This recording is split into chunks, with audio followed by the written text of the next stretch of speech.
हाँ देखिए, अब वापस से अपन थोड़ा सा पुराना देखकर थोड़ा आगे बढ़ेंगे। लेटेंट हीट ऑफ फ्यूजन कब लगती है ये?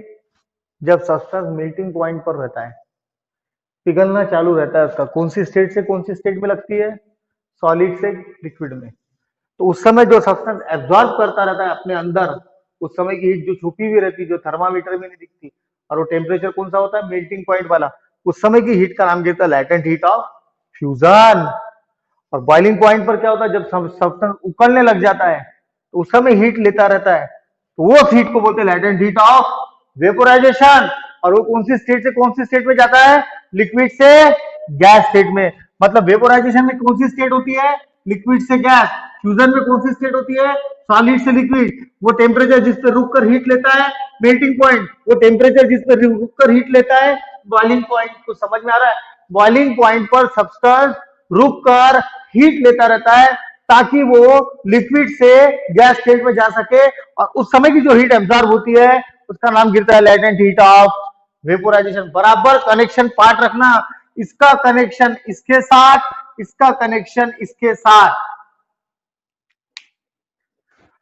अब लेटेंट हीट का खुद का सिंबल है एल। देखो, हीट जो छुपी हुई रहती है अंदर, सब्सटेंस लेता रहता है। एक एग्जांपल ले लेते अपन सामने। समझो ये आइस है और आप उसको हीट दे रहे हैं,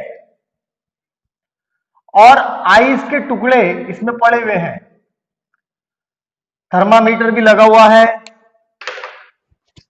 और थर्मामीटर भी इसमें है। अब ध्यान से सुनो, आइस पिघलना चालू है पर टेम्परेचर 0 पे रुका हुआ है, तो कौन सा टेम्परेचर हो गया? मेल्टिंग पॉइंट हो गया। और अब पानी बनता जा रहा है, पानी बनता जा रहा है। जब वो पूरा पानी बन जाएगा तो जितनी हीट उसके अंदर गई 0 डिग्री पर रुके तक, वो हीट का नाम क्या गिरा? Latent heat of fusion. और उसका फॉर्मूला है heat absorb by the substance upon its mass. कभी लेटेंट हीट निकालना है आपको कि सर इतनी देर तक उसने अंदर हीट एब्जॉर्ब की है, कितनी गई होंगी? 2 जूल, 5 जूल, 10 जूल, 100 जूल। तो उसका फॉर्मूला है जितनी हीट उसने अंदर लिया होगा उसके हीट से उसके टोटल मास को डिवाइड करना। और अगर आपको ऐसा नहीं है, पेपर में उल्टा आता है, बताता हूं। इसका फॉर्मूला है L equal to heat absorb Q. Heat absorb यानी क्यू, मास यानी एम। तो ये वैल्यू पेपर में जनरली दे देते हैं। वाटर लेता है 80 कैलोरी पर ग्राम। ये लिखा ना मैंने, ये देखो, latent heat of fusion for ice is 80 calorie per gram. Calorie मतलब हीट, और ग्राम यानी मास।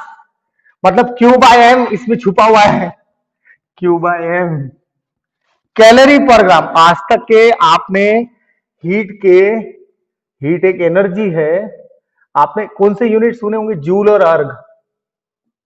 ठीक है, ये नए यूनिट है बेटा। इनको बोलते हैं हीट के हीट यूनिट, और इसको बोलते हैं हीट का एसआई यूनिट और हीट का सीजीएस यूनिट। और हीट एनर्जी के 2 यूनिट और है, एक है कैलोरी और एक है किलो कैलोरी। मतलब टोटल 4 यूनिट्स है। और ज्यादातर अब अपन यही दो वापरेंगे, कैलोरी किलो कैलोरी, ये नहीं वापरते अपन, क्योंकि हीट के साथ हीट यूनिट का वापर ज्यादा होता है जितना एसआई यूनिट या मैकेनिकल यूनिट्स का वापर नहीं होता। मतलब मैकेनिकल यूनिट्स का वापर कम ही करता, किससे? हीट यूनिट से। और कैलोरी यानी कोई छोटा नहीं है। अब आपको समझाता हूं, एक कैलोरी हीट यानी 4.2 जूल होती है। 4. ये देखो, ये लिखा, एक कैलोरी हीट वैसे 4.18 होती है, पर अपने को यहाँ पे 4.2 लेना पड़ेगा। पुस्तक कहता है 4.2 बताओ, 4.18 की जगह 4.20 बताओ। कोई बात नहीं, अपन 4.2 लेंगे। कैलोरी बहुत बड़ा यूनिट है जूल से। जैसे अपन बोलते हैं ना कि भाई 12 केले का 1 डजन, 100 सेंटीमीटर का 1 मीटर, वैसे 4.2 जूल हीट म्हणजे 1 कैलोरी होती है। तो आइस क्या करता है? 80 कैलोरी 1 ग्राम पानी, 1 ग्राम आइस, पानी भी नहीं, एक, अगर आपने 80 ग्राम, सॉरी 1 ग्राम आइस लिया है, इधर देखो ध्यान से, अब आपको एक फैक्ट समझ जाएगा। अगर आपने 1 ग्राम आइस इसमें लिया, 1 ग्राम आइस, और नीचे से हीट देना शुरू किया, थर्मामीटर 0 पे रुका रहेगा, 0 डिग्री पे रुका रहेगा। तो 1 ग्राम आइस कितनी हीट 0 डिग्री पर, जब तक वो पूरा पानी नहीं बनता, पूरा सॉलिड से काय में कन्वर्ट नहीं होता, सॉलिड से पूरा लिक्विड में कन्वर्ट नहीं होता। ये 1 ग्राम आइस कितनी हीट खुद के अंदर खा जाता होगा? 80 calorie. 80 calorie is the amount of heat absorbed by the 1 gram of ice at its melting point when it's converted from solid to liquid completely. सादे सादे शब्दों में बोलो, इस तरह ना बोल के। 1 ग्राम आइस लिए कटोरी में, जब वो गर्म करके तुम मोमबत्ती से भेजेंगे उसको गर्मी, तो पूरा पिघलने तक 0 डिग्री पर वो 80 कैलोरी की हीट खा जाता है, या ले लेता है, या एब्जॉर्ब कर लेता है, या शोषण कर लेता है, क्या बोलते हैं मराठी में, मालूम है? 80 कैलोरी। मजाक है क्या? 80 इंटू 4.2 करो बोला, 8 चौक 32, 320 जूल के तो ऊपर ही निकल जा रहा, 350 जूल के लगभग हो जाता होगा, 330, 320, 330 जूल के लगभग।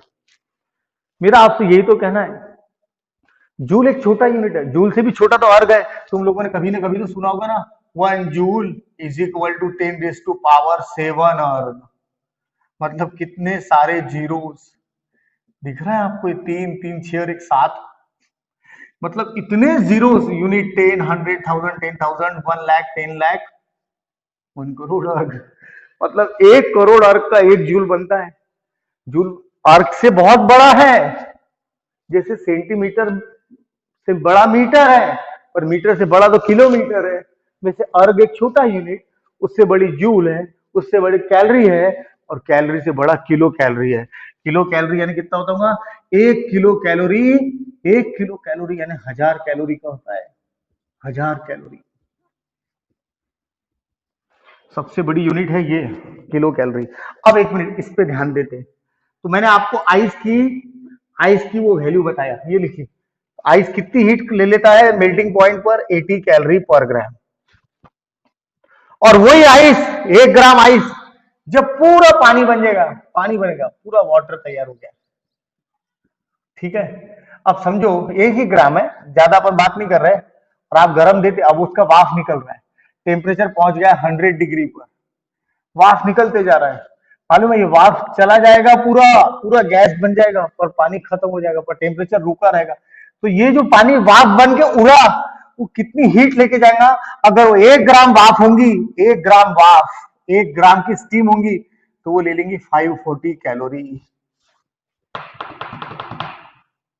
यानी 1 ग्राम पानी की 1 ग्राम वाफ तो कितनी हीट लेकर उड़ गई? 540 कैलोरी। वेपोराइजेशन हो रहा है ना, मतलब लिक्विड का कन्वर्शन काय में हो गया? गैस में। मतलब वो 1 ग्राम पानी की बन गई 1 ग्राम वाफ, और टेम्परेचर कौन सा था? 100 डिग्री। मतलब कौन सा टेम्परेचर? Boiling point. उस समय कौन सी हीट लेके जा रहा है? उस समय कौन सी हीट लेके गया? Latent heat of vaporisation. मतलब जो हीट उसके अंदर गई होगी स्टीम के अंदर, वो हीट का नाम गिरा लेटेंट हीट ऑफ वेपोराइजेशन। और वो वैल्यू कितनी होंगी? अगर वो 1 ग्राम का आइस होगा तो 540 कैलोरी की हीट लेकर गया होगा स्टीम खुद में। कुछ समझ में आया? वो हिडन हीट की वैल्यू है ये। हिडन मतलब जो लपलीली उष्णता साथ में चले गई उसके। ये 2 वैल्यू तो आप भूलना ही मत। मैंने अगर बोला what is the latent heat of water, तो आप बोलेंगे 1 ग्राम पानी के लिए 80 कैलोरी। सर वैल्यू पार्ट होना 80 कैलोरी पर ग्राम, और 1 ग्राम आइस के लिए 80 कैलोरी, और 1 ग्राम गर्म पानी के लिए 100 डिग्री के लिए 540 कैलोरी पर ग्राम। अब ये कुछ सब्सटेंस है बेटा, इनकी वैल्यू तुमको पार्ट नहीं भी रही तो चलेगा, पर पुस्तक में टेबल दिया है इसका, पेज नंबर 63 पर तुमको ये देखना है तो तुम देख सकते हैं। ये देखो, कॉपर 49 कैलोरी 1 ग्राम लेता है। 49। अपना आइस कितना लेता है? 80। कॉपर पिघलते समय 49 ले लेता है जब उसका कॉपर का पानी बनता है, और वही कॉपर जब वाफ बन जाता है तो 1212 कैलोरी, 1212। गोल्ड कितनी होता होगा पिघलते समय? गोल्ड का जब सॉलिड से लिक्विड बनता है तो 15.3 कैलोरी 1 ग्राम का गोल्ड ले लेता है, खुद में हीट खा जाता है। और वही गोल्ड जब वाफ बन जाता है तो 392 कैलोरी लेता है। वही सिल्वर जब पिघलता होगा तो कितनी कैलोरी लेता है? 25 कैलोरी 1 ग्राम। लेटेंट हीट फ्यूजन के समय की, जब सिल्वर का पानी बनता है, मतलब सॉलिड से लिक्विड। और वही लिक्विड वाला सिल्वर जब गैस बन जाता होगा तो कितनी लेके उड़ता है? 564 कैलोरी का, कैलोरी 1 ग्राम का चांदी लेके उड़ जाती है। ये वैल्यूज कितनी साफ बात को समझा रही है कि वेपोराइजेशन का मतलब क्या और फ्यूजन का मतलब क्या। अब दिमाग में अलग अलग रख लो, मेल्टिंग के समय लेटेंट हीट ऑफ फ्यूजन और बॉइलिंग पॉइंट के समय लेटेंट हीट ऑफ वेपोराइजेशन। मेरे को 4 डेफिनेशन पक्की होना बात, और इसका फॉर्मूला मत भूलना।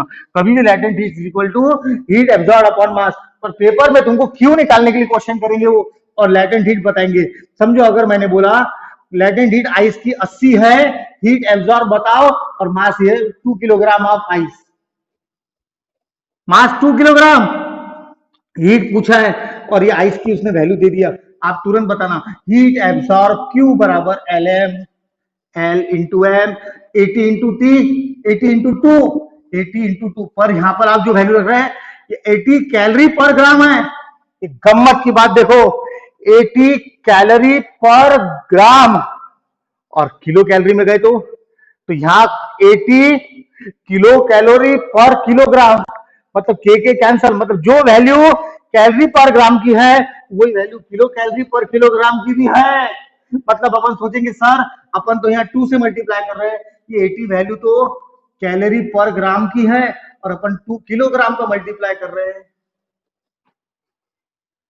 तो आपको बोलूं ये आप किलोग्राम की भी रख सकते, किलो कैलोरी पर किलोग्राम, किलोग्राम किलोग्राम कैंसल, और आप लिख सकते 80 किलो कैलोरी।